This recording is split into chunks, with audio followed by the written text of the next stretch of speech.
ഞാൻ എൻ്റെ ഒരു സുഹൃത്തിനോട് എനിക്കൊരു മാനസിക വിഷമം ഉണ്ടായ സമയത്ത് വിളിച്ച് പറഞ്ഞതല്ല, ഒരു വോയിസ് ആയിട്ട് ഞാൻ വിട്ടു.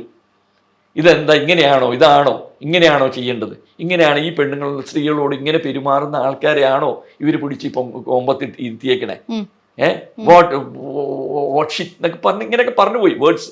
സോറി, അങ്ങനെയൊക്കെ വേർഡ്സ് ചില സമയത്ത് വന്നു പോവും ആ ഒരു മാനസിക അവസ്ഥയിൽ.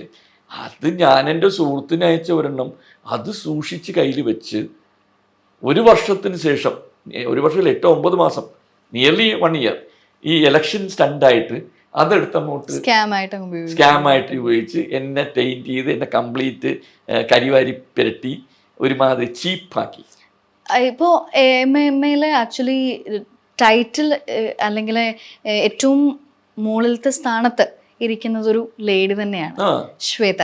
ആൻഡ് അത് റെസ്പോൺസ് എന്തായിരുന്നു? അത് ഒരു എന്തൊക്കെ അപവാദങ്ങൾ പറഞ്ഞു ആ സമയത്ത്.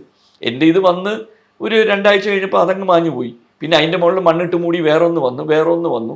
ഈ ശ്വേത മേനോനെ കുറിച്ച് എന്തൊക്കെ അനാവശ്യങ്ങളാണ് എഴുതിയത്, എന്തൊക്കെ അനാവശ്യങ്ങളാണ് പറഞ്ഞത്. We are all കലാകാരന്മാരാണ്.